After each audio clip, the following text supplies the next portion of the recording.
does diabetes mean to you? Something to do with sugar, right? Would you be shocked if I told you that every 6 seconds someone dies from diabetes?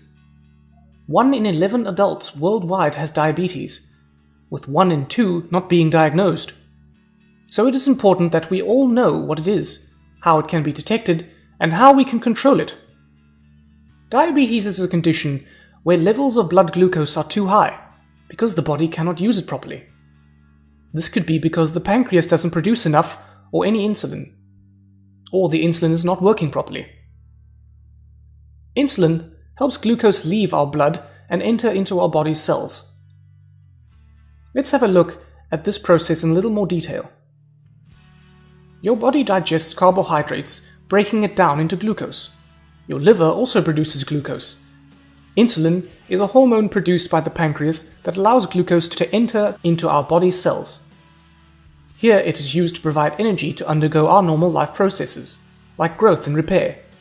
If you have diabetes, your body cannot make proper use of this glucose, and so it builds up in our blood and cannot be used by cells.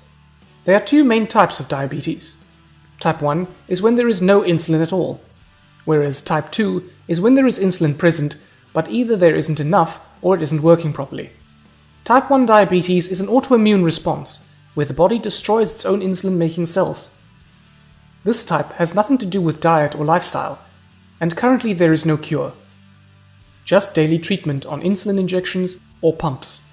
The symptoms of type 1 diabetes are thirst, needing to regularly pass urine, tiredness, and weight loss, and can occur very suddenly. Without any insulin, the glucose cannot enter the cells, so the cells cannot use it for energy. Therefore, the body has to break down fats to use that for energy instead, and hence weight loss. Whilst type 1 diabetes can appear at any age, it usually appears before the age of 40, and type 1 accounts for most cases of childhood diabetes. Type 2 diabetes usually appears in people over the age of 40, but it is becoming more common in children and younger people.